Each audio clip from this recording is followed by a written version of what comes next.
അപ്പോൾ ഇന്ന് ഞായറാഴ്ചയായിട്ട് എൻ്റെ ഇന്നത്തെ പരീക്ഷണം കോളിഫ്ലവറിലാണ്. ഞാൻ കുറച്ച് നാൾ മുമ്പ് പടവലങ്ങയും കായും കൂടി വെച്ചില്ലേ, അത് സക്സസ് ആയപ്പോൾ തൊട്ട് എനിക്ക് ഇങ്ങനെ ഇടയ്ക്കിടയ്ക്ക് ഇങ്ങനെ ഓരോന്ന് ഉണ്ടാക്കാനുള്ള ഒരു ത്വരയാണ്. അപ്പോൾ അത് കോളിഫ്ലവർ എല്ലാവരും ചെയ്യുമ്പോൾ ഞാൻ മഞ്ഞപ്പൊടി ഉപ്പൊക്കെ ഇട്ട ചൂടുവെള്ളത്തിൽ ഇട്ടിട്ട് ഇതാക്കി, എന്നിട്ട് അതിൽ നിന്ന് കോരി എടുത്തിട്ട് എല്ലാ പൊടികളും ഇട്ടിട്ട് ആ സമയത്ത് എനിക്ക് എന്തൊക്കെയാണോ തോന്നുന്നത് അതൊക്കെ ഇട്ടു. മുളക് പൊടി, മഞ്ഞപ്പൊടി, മല്ലിപ്പൊടി, ഗരം മസാല, പിന്നെ ഇത്തിരി ഉപ്പ്, കടലമാവും അതുപോലെ അരിപ്പൊടിയും ഒക്കെ ഇട്ടുണ്ട്. ആ നേരത്തെ തോന്നിയത് പെട്ടെന്നൊരു തോന്നലല്ല, അപ്പം ചെയ്യുമ്പോൾ തോന്നിയ പോലെ തന്നെ എല്ലാം കൂട്ടി തിരുമ്പി വെച്ചു. കുറച്ച് നേരം പിടിച്ചോട്ടെ എന്ന് വിചാരിച്ചു വെച്ചു. അതിൻ്റെ ഒരു കുടം വെളുത്തുള്ളി, ഒരു കഷ്ണം ഇഞ്ചി, 2 സബോള, പിന്നെ 3 ഉരുളക്കിഴങ്ങ്, ഇതൊക്കെ അരിഞ്ഞു പറക്കി വെക്കുക. എന്നിട്ട് ഞാൻ ഉരുളക്കിഴങ്ങ് എന്ത് ചെയ്ത് ഇത്തിരി ഉപ്പും മഞ്ഞപ്പൊടി ഇട്ടിട്ട് കുക്കറിൽ ഒരൊറ്റ വിസിലടിച്ച് വെച്ചു. അപ്പോഴത്തേനും നമ്മുടെ സബോള അരിഞ്ഞെടുത്തു, ഇഞ്ചി വെളുത്തുള്ളി ചതച്ചെടുത്തു, ഇത്തിരി തേങ്ങയും കൂടി ചിരണ്ടിയിട്ടാ. എന്നിട്ട് പിന്നെ വെളിച്ചെണ്ണ ഒഴിച്ചിട്ട് ഏറ്റവും ആദ്യം നമ്മൾ ഈ പെരട്ടി വെച്ചിട്ടുണ്ടായിരുന്ന കോളിഫ്ലവറില്ലേ അത് നന്നായിട്ട് വറുത്തെടുത്തു കേട്ടോ. അപ്പോൾ ഞാൻ വറുത്തിട്ട് വെക്കുക. ഒക്കെ ആ സമയത്ത് തോന്നണ സ്പോട്ടിൽ തോന്നണ പോലെയാണ് ചെയ്യണത് കേട്ടോ. ഇനി ഈ കറി ഒരു പ്രാവശ്യം വെക്കാൻ പറഞ്ഞാൽ എനിക്ക് ഈ വീഡിയോ ആദ്യം പോലും കാണേണ്ടി വരും.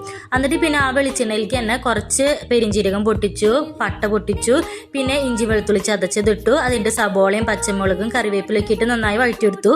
അത് കഴിഞ്ഞിട്ട് പിന്നെ എന്ത് ചെയ്തു, അത് വഴറ്റിക്കൊണ്ടിരിക്കുന്ന സമയത്ത് വിചാരിച്ചു അന്നൊരു തക്കാളി എടുക്കാമെന്ന് വെച്ചിട്ട് ഞാനൊരു തക്കാളി അരിഞ്ഞിരിക്കുന്നുണ്ട് കേട്ടോ.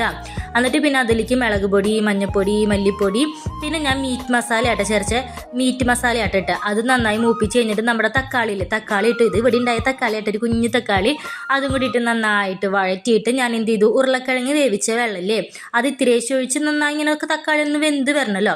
അങ്ങനെ നന്നായി കുഴമ്പ് പോലെ ആയി കഴിഞ്ഞപ്പോൾ ആദ്യം ഉരുളക്കിഴങ്ങ് ഇട്ട് കഴിഞ്ഞിട്ട് ഞാൻ പിന്നെ വറുത്ത് വെച്ച കോളിഫ്ലവർ ഇട്ടിട്ട് ഇങ്ങനെ നന്നായിട്ട് മിക്സ് ചെയ്തു. വേണമെങ്കിൽ നമുക്ക് ഈ പരുവത്തിൽ എടുക്കാം, ഇങ്ങനെ ഒരു ഗ്രേവി പോലെ ഇങ്ങനെ കുഴമ്പ് പോലെ എടുക്കാം. ഞാൻ പക്ഷേ ഇത്തിരി വെള്ളമൊക്കെ ഒഴിച്ച് ഇത്തിരി ഉപ്പിട്ട് വീണ്ടും ഇത്തിരി ഗരം മസാല കൂടി ഇട്ടുട്ടാ. എന്നിട്ട് നന്നായിട്ട് അത് ഇതാക്കി കഴിഞ്ഞിട്ട് നമ്മുടെ തേങ്ങാപ്പാലില്ലേ, ഞാൻ തേങ്ങ ചിരകി വെച്ചിട്ടുണ്ടായിരുന്നില്ല, തേങ്ങാപ്പാലിട്ട് ഒഴിച്ച് അങ്ങോട്ട് എടുത്തു.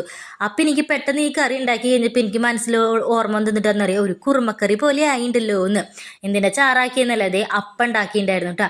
അപ്പം അപ്പത്തിൻ്റെ കൂടെ കഴിക്കാമല്ലോ എന്ന് വിചാരിച്ചിട്ടാണ് ഞാൻ കോളിഫ്ലവർ ചാറാക്കി എടുത്തത്. സംഭവം എന്തായാലും നല്ല രസമുണ്ടായിരുന്നു കേട്ടോ. എനിക്കും ചേട്ടായിക്കൊക്കെ ഇഷ്ടപ്പെട്ടു. ഞാൻ ആദ്യമായിട്ട് ഉണ്ടാക്കിയതല്ല, ഇത് എൻ്റെ ഒരു പരീക്ഷണം എന്ന രീതിക്ക് നല്ല സൂപ്പറായിട്ട് വന്നിട്ടുണ്ട്. അപ്പം ഞാൻ തന്നെ ഇട്ടൊരു പേരാണ് കോളിഫ്ലവർ കുറുമ എന്നിട്ടാ. അപ്പം എന്തായാലും നല്ല ടേസ്റ്റ് ഉണ്ട്, നിങ്ങളൊന്നും ട്രൈ ചെയ്ത് നോക്കണം കേട്ടോ.